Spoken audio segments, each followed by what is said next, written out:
విద్యార్థులు క్రిందటి తరగతిలో మనం 10వ తరగతి గద్య భాగం 2వ పాఠం అమరావతిలోని కొన్ని అంశాలు చర్చించుకున్నాం. ఈ తరగతిలో మిగిలిన భాగం అయినటువంటి అమరావతి పాఠంలోని కొన్ని అంశాలను చర్చించుకున్నాం. అయితే అమరావతి పవిత్రమైనటువంటి నగరం. అది అనేకమైన మతాలకి, చక్కటి చరిత్రకి సాక్షిభూతంగా నిలిచింది. కాలక్రమేణా ఎన్నో రాజవంశాలు పాలించే, ఎన్నెన్నో సాంప్రదాయాలు వచ్చాయి, ఎన్నో మతాలు వచ్చాయి, ఎన్నో మార్పులకు గురైంది. అటువంటి అమరావతి అన్ని రకాల పరిస్థితులను తనలో జన్మించుకొని ఒక కొత్తదనాన్ని నింపుకొని అన్ని కాలాల చరిత్రకి సాక్షిగా నిలిచింది. అయితే ఈ రోజు భాగం అంటే చూద్దాం. అమరావతి అద్భుతమైన శిల్ప కళలకు కాణాచి అంటే నిలయం అన్నారు. అంటే అమరావతి యొక్క గొప్పదనం ఏంటంటే శిల్పకళ చాలా గొప్పది అన్నారు. అశోకుడు నిర్మించిన మహాబౌద్ధ స్తూపానికి ఆచార్య నాగార్జున మహాప్రాకారాన్ని నిర్మించాడు. మహాప్రాకారం అంటే ఆ బౌద్ధుడు అశోకుడు నిర్మించినటువంటి బౌద్ధ స్తూపానికి చుట్టూ ప్రాకారం, చుట్టూ గోడని నిర్మించాడు. మొత్తం ఆవరించినటువంటి గోడని ప్రాకారం అంటారు. అటువంటి ప్రాకారంలో ఎన్నెన్నో శిల్పాలని నిర్మించాడు. ఆ అశోకుడు నిర్మించినటువంటి మహాబౌద్ధ స్తూపానికి ఆచార్య నాగార్జునుడు నిర్మించినటువంటి ప్రాకారంలో ఎన్నో శిల్పాలనే ఉన్నాయి. క్రీస్తు శకం 1779 నుంచి 1799 మధ్య కాలంలో అమరావతికి వచ్చినటువంటి సర్వేయర్ కల్నల్ మెకంజీ ఆయన అమరావతి శివారు ప్రాంతంలో ఉన్నటువంటి దీపాల దిన్నె అనేటటువంటి పిలిచే మట్టి దిబ్బ దగ్గర, అంటే ఈ దీపాల దిన్నె అంటే ఏంటంటే సాయంత్రం అయ్యేటప్పుడే ఇది ఒక స్తూపం అనేటటువంటి విషయం ఆ రోజుల్లో తెలియదు. ఒక మట్టి దిబ్బలాగా అప్పటికి దాని మీద దీపాలు వెలిగించేవారు. ఈయన ఎంతో కష్టపడి ఆ కాలంలో కనుమరుగైందని అంతటినీ బయటికి తెచ్చాడు. ఆ దీపాల దిన్నె వద్ద అమరావతిలో ఆ రోజుల్లో ప్రతిరోజు సాయంత్రం వెళ్ళి దీపాలు వెలిగించి ప్రార్థన చేసేవారు. అందుకని ఈ ప్రాంతానికి దీపాల దిన్నె, దీపాల దెబ్బ అనేటటువంటి పేర్లని వచ్చాయి. ఈ దీపాల దిన్నె వద్ద శిథిలావస్థలో చల్లాచల్లగా ఉన్నటువంటి శిల్ప సంపదని కల్నల్ మెకంజీ గుర్తించాడు. అమరావతి స్తూపం సమున్నత దశలో ఉన్నప్పుడు, సమున్నత దశ అంటే గొప్ప స్థాయిలో ఉన్నప్పుడు ఇక్కడ బౌద్ధ భిక్షువులు ప్రతిరోజు సాయంకాలం వేలాదిగా మంది వచ్చి దీపాలు వెలిగించేవారు. అందువల్ల ఈ ప్రాంతానికి దీపాల దిన్నె అనే పేరు వచ్చింది. బుద్ధుని యొక్క జీవిత ఘట్టాలను శిల్పాలుగా మలచడానికి వితరణ చేసిన వారి పేరు. వితరణ అంటే చందాలు ఇవ్వడం లేదా శిల్పాలను బహుమతిగా ఇచ్చిన వాళ్ళ పేర్లు శాసనాలలో లిఖించారు.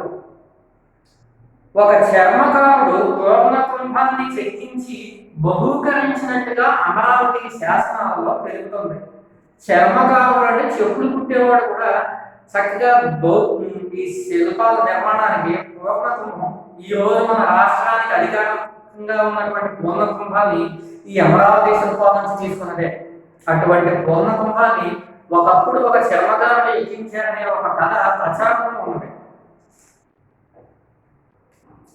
అనాదరణకు గురైనటువంటి ఆ శిల్ప సంపద, అనాదరణ అంటే ఆదరణ లేకుండా నిర్లక్ష్యంగా పడి ఉండడం. కాలక్రమేణా ఏమైందంటే ఆంగ్లేయులు మన భారతీయుల గురించి ఒక విషయాన్ని ఇప్పుడు విమర్శిస్తూ ఉంటారు. భారతీయులకు చరిత్రను పరిరక్షించుకోవడం తెలియదు అని.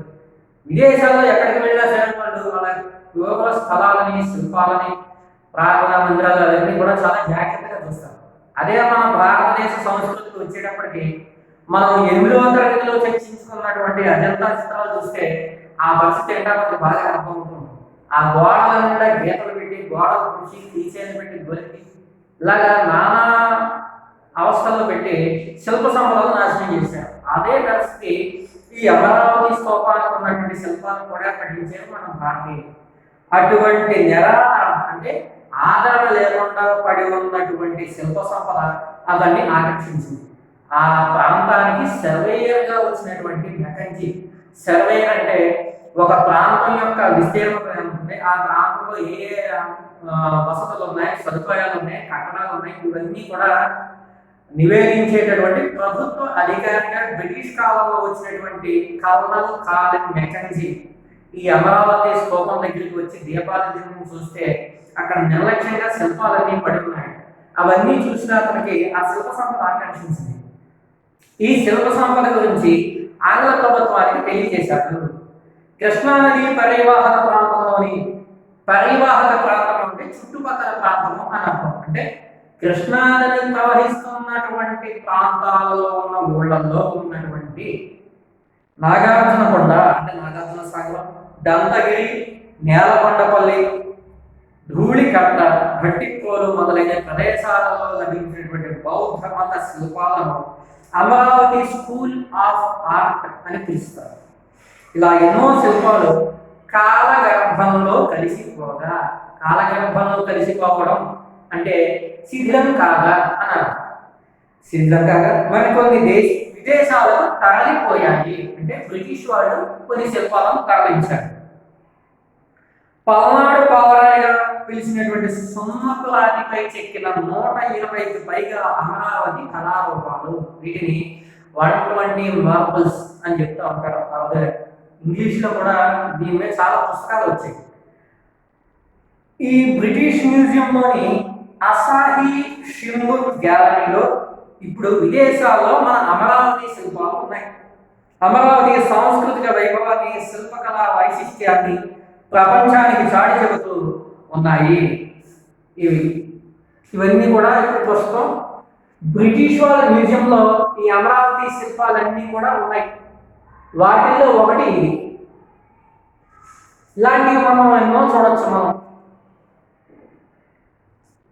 అమరావతి సాంస్కృతిక వైభవాన్ని, శిల్పకళా వైశిష్ట్యాన్ని, అమరావతి యొక్క చరిత్రను ప్రపంచానికి చాటి చెబుతూ ఆ శిల్పాలు విదేశాల్లో మోహగా ఉండిపోయాయి. మరికొన్ని శిల్పాలని మద్రాసు, కలకత్తా మ్యూజియంలలో భద్రపరిచారు. అంతేగాని ఇక్కడ భద్రపరచారు. ఎందుకంటే పట్టించుకునే నాడు ఆ రోజుల్లో లేదు. ఇంకా కొన్ని శిల్పాలు నాగార్జునకొండలోని మ్యూజియంలో భద్రపరిచారు అంటే దాచారు. శరీర ధర్మ శాస్త్రాన్ని అనుసరించి అంటే అవయవాల పొందిక బట్టి శిల్పాలను తయారు చేయడం అనేటటువంటి దాన్ని శిల్పాలు, చిత్రాలను రూపొందించడం అనేది ప్రపంచంలో ఇతర ప్రాంతాల్లో 14వ శతాబ్దంలో ప్రారంభం కాగా అమరావతిలో క్రీస్తు శకం 1వ శతాబ్దంలోనే ప్రారంభమైనట్టుగా శరీర ధర్మ శాస్త్రాన్ని అనుసరించి శిల్పాలు అత్యున్నతమైన శ్రేణిలో ఉన్నట్టుగా మనకి తెలుస్తుంది. చిత్రకళలో మాత్రమే సాధ్యమైనటువంటి హావభావ ప్రకటనలు. హావభావములు అంటే మన ముఖంలో పలికే కోపము, శాంతము, భయము, బీభత్సం, ఇటువంటి భావాలన్నీ కూడా శిల్పాలలో కూడా పలికించడం అనేది ఈ అమరావతి నగర శిల్పాల్లో మొదటగా మనం చూడవచ్చు. ఇటువంటి ప్రకటనలు శిల్పకళలో ప్రదర్శనం కావడం అమరావతి శిల్పాల యొక్క ప్రత్యేకత.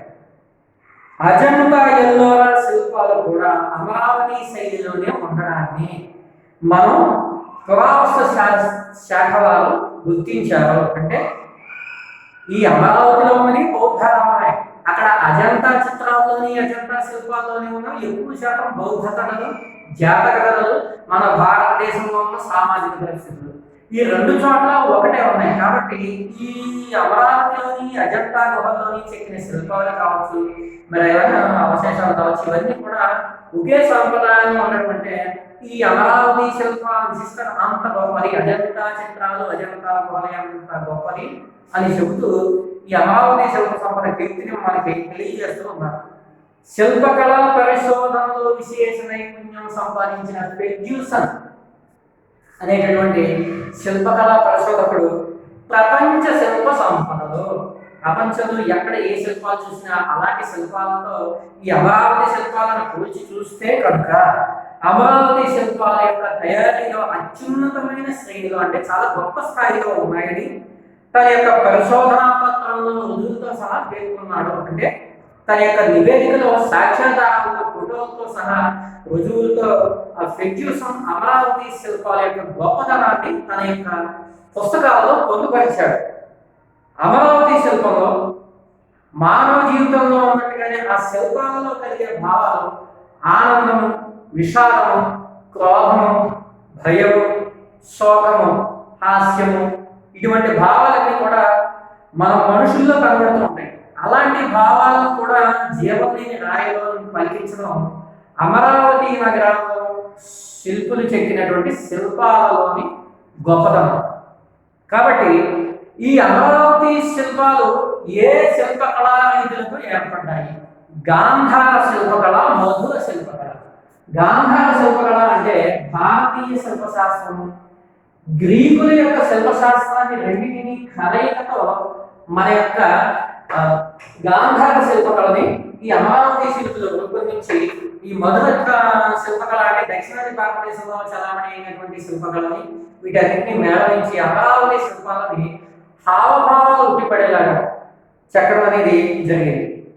ఎంతటి మహోజ్వలమైన చరిత్ర కలిగినటువంటి అమరావతి రాజధానిగా ఎన్నో ఎత్తు పల్లాలను చూసింది. ఎత్తు పల్లాలను చూడటం అంటే ఎత్తు అంటే అక్కడ మంచి పేరు, గొప్ప వైభవం. పల్లం అంటే హీనమైన స్థితి అని అర్థం. అంటే ప్రోత్సహించేవాడు ఉన్నప్పుడు చక్కని వైభవంతో ఉన్నటువంటి అమరావతి ఆదరణ లేనప్పుడు కిందికి దిగజారింది. అలాగే అమరావతిలో ఎన్నో పరిస్థితులు చోటు చేసుకోవడం మనకి కాలానుగుణంగా మనకి తెలుస్తూ ఉన్నది. అమరావతి పేరులోని చిరాయువును నింపుకున్న ప్రాంతం. చిరాయువు అంటే మృత్యువు లేకుండా ఉండడం అన్నారు. అందుకేనేమో చరిత్ర పుటలలో సుస్థిర స్థానం సంపాదించుకుంది. చరిత్ర పుటలు అంటే గత కాలంలో జరిగిన చరిత్ర అంతటిని ఒక పుస్తకంగా భావిస్తే అందులో పుట అంటే ఒక పేజీ అన్నారు. అలాగే ఎన్నో పేజీలను ఒక పుస్తకంలో సమాచారంతో నింపినట్టుగా చరిత్ర అంతటి ఒక పుస్తకం కింద తయారు చేస్తే అందులో కొన్ని పేజీలలో అమరావతి చరిత్ర ఉంటుంది అని అన్నారు. అలాగే సుస్థిర స్థానం అంటే శాశ్వతంగా తన యొక్క స్థానాన్ని గత చరిత్రలో నిలబెట్టుకుంది అమరావతి నగరం.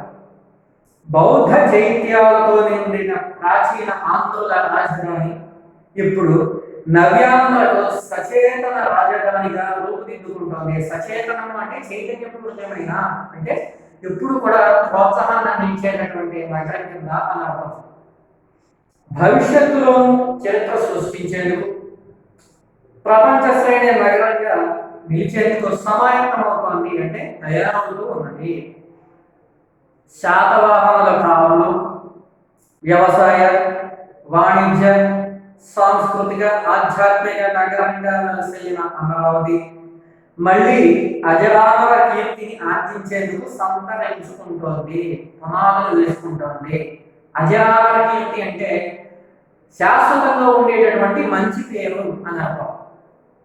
ఆంధ్రుల ఆత్మవిశ్వాసాన్ని శిఖరాయమానం చేస్తూ, అంటే ఉన్నతమైన స్థానానికి ఎక్కిస్తూ అని అర్థం. శిఖరాయమానం చేయడం అంటే ఒక పర్వతారోహకుడు పర్వతానికి ఒక ఎవరెస్ట్ శిఖరాన్ని పెంచిన దానికి ఎక్కి భారతీయ పతాకాన్ని నాటినప్పుడు అక్కడ కలిగినటువంటి భావన శిఖరాయమానం కావడం అంటే గొప్ప స్థాయికి వెళ్ళడం అని అర్థం.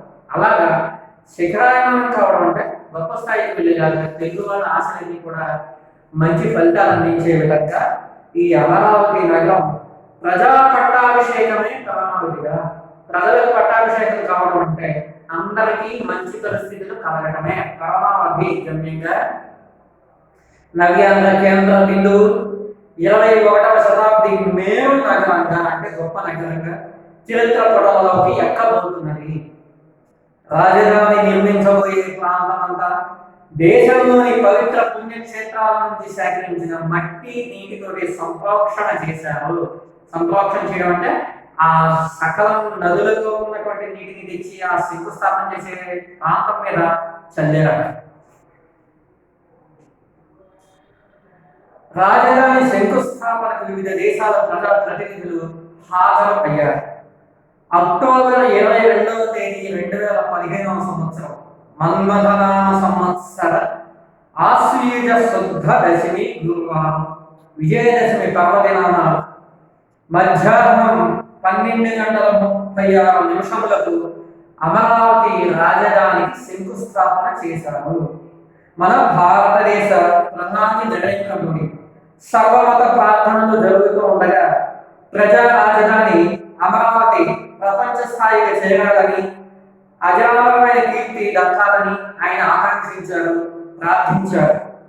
ఆంధ్రుల ఆత్మగౌరవాన్ని విశ్వ యవనికపై నిలుపుతానని, ప్రపంచం అనే వేదికపై ఆంధ్రప్రదేశ్ యొక్క గౌరవాన్ని నిలుపుతానని మాన్య ముఖ్యమంత్రి, అప్పటి ముఖ్యమంత్రి శ్రీ నారా చంద్రబాబు నాయుడు గారు అమరావతి సాక్షిగా ప్రతిన పూనారు.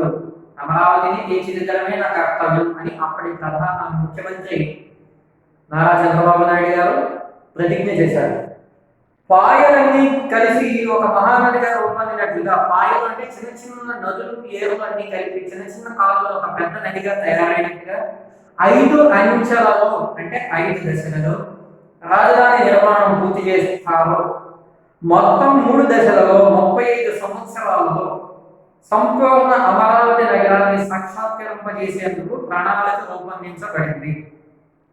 వంపులు తిరిగే కృష్ణమ్మ కావాలతో వెనీస్ నగరంలాగా అమరావతి ప్రకాశిస్తుంది అని సింగపూర్, జపాను దేశాల సృజనాత్మక భాగస్వామ్యం అంటే ఈ అమరావతిని నగరాన్ని నిర్మించడానికి సింగపూర్ నుంచి, జపాన్ నుంచి, అనేక విదేశాల నుంచి ఇంజనీర్లను రప్పించారు.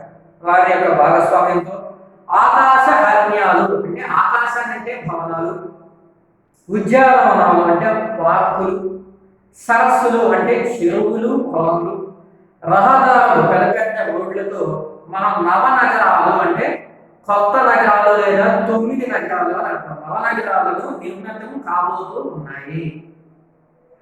పర్యాటక నగరంగా ఉండవల్లి, ఆరోగ్య నగరంగా కృష్ణయ్యపాలెం, ఎలక్ట్రానిక్ నగరంగా బేతపూడి, విజ్ఞాన నగరంగా శాఖమూరు, విద్యా నగరంగా అయినమూరు, పరిపాలనా నగరంగా రాయపూడి,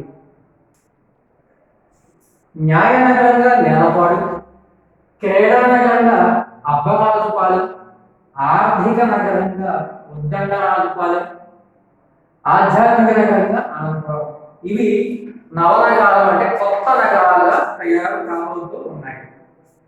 కోట్లాది మంది నివాసాన్ని, లక్షలాది మందికి ఉపాధిని కల్పించబోతున్న నవ్యాంధ్ర రాజధాని విశ్వనగరంగా భాసిల్లాలని అంటే ప్రకాశించాలని, కీర్తిని పొందాలని అశేష ఆందోళన హృదయాలు ఆకాంక్షిస్తూ ఉన్నాయి. అంటే పూర్వకాలంలో శాతవాహనుల కాలం నుంచి ఎంత గొప్ప చరిత్రను పొందిందో, అలాగే అనేకమైనటువంటి పరిస్థితులతో ఎన్నో మార్పులను కట్టుకుంటూ అమరావతి అనేకమైన స్త్రీలకు సాక్షిభూతంగా నిలిచి ఈ రోజు మళ్ళా ఈ 2015వ సంవత్సరంలో రాజధానిగా తయారయ్యేందుకు శంకుస్థాపన మహోత్సవం ఏర్పాటు చేసిన సందర్భంగా ప్రజలందరూ కూడా ఈ అమరావతి నగరాన్ని గొప్ప రాజధానిగా చేయాలి అనేటటువంటి ఆశని, ఆకాంక్షని మన ప్రజలందరూ కూడా బలపరుచుకోవాలని ఈ పాఠం ద్వారా మనకి తెలియజేశారు. విద్యార్థులు ఇంతటితో ఈ అమరావతి పాఠంలోని పాఠ్యాంశానికి సంబంధించినటువంటి వివరణ పూర్తయింది. ఇప్పుడు ఈ పాఠ్యాంశానికి సంబంధించి కొన్ని వ్యాకరణాంశాలను చర్చించుకుందాం. ఇప్పుడు మనం అమరావతి పాఠంలోని కొన్ని వ్యాకరణాంశాలు చూద్దాం. అందులో మొదటిది అనునాసిక సంధి. అనునాసిక సంధి మనకి ముందే పరిచయం అయినప్పటికీ ఇక్కడ మనకి 10వ తరగతిలో ఏం ఇచ్చాడంటే కొన్ని పదాలు ఇచ్చి వాటిని విడదీసి కలిపి స్తోత్రం రాయండి అన్నారు. కాబట్టి ముందు ఈ అనునాసిక సంధి అంటే మనకి అనునాసికములు అంటే ఖచ్చిత తప్ప 5 వర్గాలలోని చివరి అక్షరములు ఇన్య, ని, అణ, నా, మా అంటే అనునాసికము అంటే ముక్కు సహాయంతో కలిగే ఆ 5 అక్షరాలు ఎలా ఆదేశం అవుతాయి అనేది పరిశీలిద్దాం. వర్గ పరమ అక్షరాలకు అంటే కవర్గము, చవర్గము, ప్రవర్గము, తవర్గము, పవర్గము. వాటిలో మొదటి అక్షరాలు క, చ, ట, త, ప. వీటిని పురుషంలో అంటారు. ఈ వర్గ పరమ అక్షరంలో అనునాసికములు ప్రారంభమైతే అంటే అదే వర్గంలో ఉన్న చివరి అక్షరాలు ప్రారంభమైతే అంటే సంధి చేస్తే ఆ చివరి అక్షరములైన అనునాసికములే ఆదేశం ఉంటుంది. ఇప్పుడు ఉదాహరణ చూద్దాం. తత్ అన్నది ఇక్కడ ట్ అన్నదానిలో తా అనే అక్షరం ఉంది. తా అనేది తా వర్గం యొక్క మొదటి అక్షరం. తత్ ప్లస్ మైలమై అన్నమాట. మా అంటే ఇక్కడ పాపభామాల్లో చివరి అక్షరం మా ఉంది. అలాగా ఇక్కడ వర్గ ప్రథమ అక్షరంతో అనునాసికమైనటువంటి మా సంధి చేస్తే అనునాసికంలో ఆదేశం అవుతాయి. ఎక్కువగా ఈ సంధిలో నా లేదా మా ఎక్కువగా ఆదేశం అయ్యే పదాలు మనకి వస్తూ ఉంటాయి. ఇది చూస్తే మళ్ళీ తత్ ప్లస్ మయులమై ఈజ్ ఈక్వల్ టు తన్మయులమై. ఇదే మనకి ఇంకోలా కూడా చెప్తాము. తత్ ప్లస్ మయము ఈజ్ ఈక్వల్ టు తన్మయము. అక్కడ కూడా చూస్తాం కదా. రెండవ పదం చూస్తే వాక్ అని ఉంది. క్ అన్న దానిలో వర్గ పదం అక్షరం క ఉంది. మయం అన్నాం. మళ్ళీ ఇక్కడ పాపాభావంలో చివరక్షరం మా వచ్చింది. వాక్ ప్లస్ మయం ఈజ్ ఈక్వల్ టు వాంగ్మయం. అంటే ఇక్కడ కూడా మా ఒత్తు లేదా ఇన్య ఆదేశంగా వచ్చింది. అనునాసికం ఆదేశంగా వచ్చింది. సత్ తావర్గంలో మొదటి అక్షరం. నుతి నా తాత నా ఒత్తు నా ఆదేశంగా వచ్చింది. సత్ ప్లస్ నుతి ఈజ్ ఈక్వల్ టు సన్నుతి. ఇక్కడ కూడా అనునాసికమైనటువంటి నా ఆదేశంగా వచ్చింది. కాబట్టి మనం అనునాసిక సంధిని సూక్ష్మంగా పరిశీలించినట్టయితే సూత్రాన్ని అనుసరించి క చ ట త ప ఇవి వర్గ పదమ అక్షరాలు. అంటే కవర్గం, చవర్గం, టవర్గం, తవర్గం, పవర్గం. ఈ 5 వర్గాలని మొదటి అక్షరాలు క చ ట త ప. ఈ 5 అక్షరాలని మనం పరుషములు అంటాం. అంటే కఠినంగా పలికే అక్షరాలు. వీటితో అంటే ఈ పూర్వపదంలో రెండవ అక్షరంగా ఉండాలి. వీటితో అనునాసికమైనటువంటి నామ ఈ 3 ఎందుకు కొట్టివేశామంటే వీటితో ఉండే పదాలు తక్కువగా ఉంటాయి, సందుల్లో ఎక్కువగా నా కలిగిన పదాలు మా కలిగిన పదాలు ఎక్కువగా వస్తాయి. కాబట్టి కచట తపలకు అనునాసికమైనటువంటి నా మాలు పరమైతే ఈ అనునాసికములు అంటే ముక్కు సహాయంతో పలికేటటువంటి అక్షరాలు వర్గానికి చివరున్న అక్షరాలు పరమైతే మళ్ళా ఈ అనునాసికములే ఆదేశంగా వస్తాయి. అందుకే వాక్ ప్లస్ మయము ఈజ్ ఈక్వల్ టు వాంగ్మయము అన్నాం. వాగ్మయము అన్నాం. అంటే వాక్ అన్నప్పుడు కా వచ్చింది, మయము అన్నప్పుడు మా వచ్చింది, వాగ్మయము అన్నప్పుడు ఆదేశంగా మా వచ్చింది. అలాగా పరుషములకు అనునాసికములు పరమైతే అనునాసికములే ఆదేశముగా వస్తాయి. కాబట్టి అనునాసిక సంధి.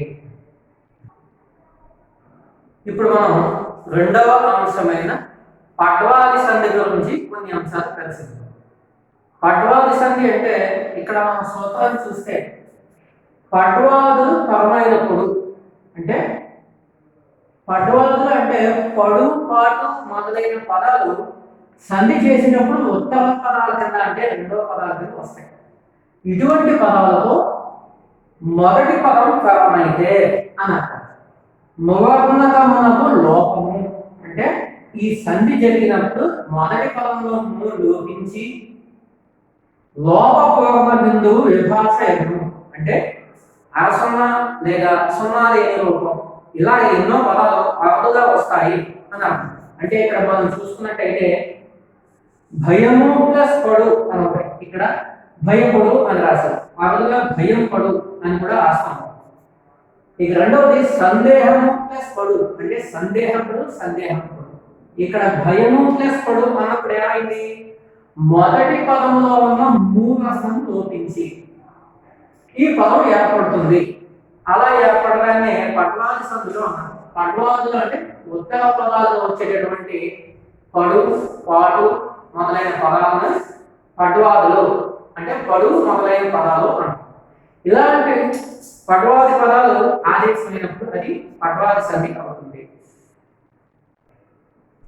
ఇప్పుడు అతిశయోక్తి అలంకారం గురించి పరిశీలిద్దాం. అతిశయోక్తి అలంకారం అంటే ఆ లక్షణం పరిశీలించినట్లయితే ఏదైనా ఒక విషయాన్ని ఉన్నదానికంటే ఎక్కువ చేసి చెబితే అది అతిశయోక్తి అలంకారం అవుతుంది. అంటే ఒక ఉన్న విషయాన్ని మామూలుగా కాకుండా కొంచెం వర్ణనలు అవన్నీ చేసి కొంచెం ఎక్కువగా చెప్తే అది అతిశయోక్తి అలంకారం అవుతుంది. అదేంటి? ఉదాహరణ చూడండి. ఆ భవనాలు ఆకాశాన్ని తాకుతున్నాయి.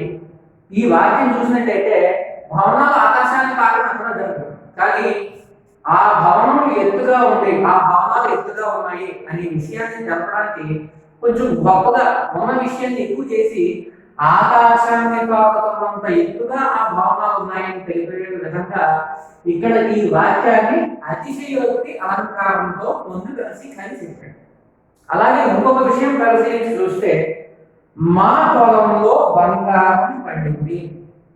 మట్టి నేలలో ఎక్కడ బంగారం పండదు, కానీ ఎక్కువ పంటలు పండి ఎక్కువ లాభాలు వస్తే అటువంటి సందర్భాన్ని గొప్పగా ఎక్కువ చేసి చెప్పే సందర్భంలో మనకి మా పొలంలో బంగారం పండింది అనేటటువంటి విషయాన్ని కవి ఎక్కువ చేసి చెప్పాడు. కాబట్టి ఏదైనా ఒక విషయాన్ని ఇలా ఎక్కువ చేసి చెప్తే దాన్ని అతిశయోక్తి అలంకారాలు అన్నారు.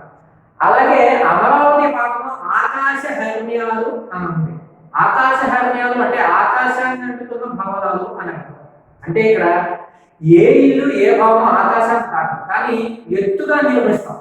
కాబట్టి ఆ పదం కూడా మనకి అతిశయోక్తి అలంకారంలోకి వస్తుంది. కాబట్టి అటువంటి ఈ వర్ణనలన్నీ కూడా ఎక్కువ చేసి చెప్పే వర్ణనలన్నీ కూడా మనకి అతిశయోక్తి అలంకారంలోకి వస్తాయి.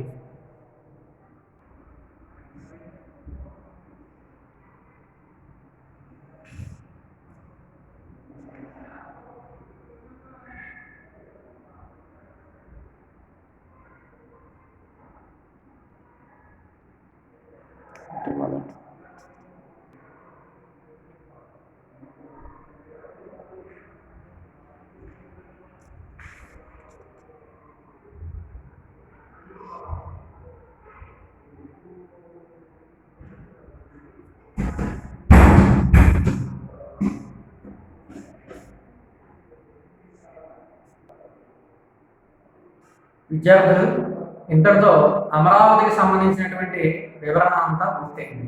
వ్యాకరణాంశముల వివరణ కూడా పూర్తయింది. ఈ పాఠానికి సంబంధించిన ప్రశ్న జవాబులు మీకు వీడియోలో పొందుపరిచాము, పరిశీలించమని కోరుతున్నాము. తర్వాత మరలా ఇంకొక పాఠ్యాంశంతో మరోసారి కలుసుకుంటాం. ధన్యవాదాలు.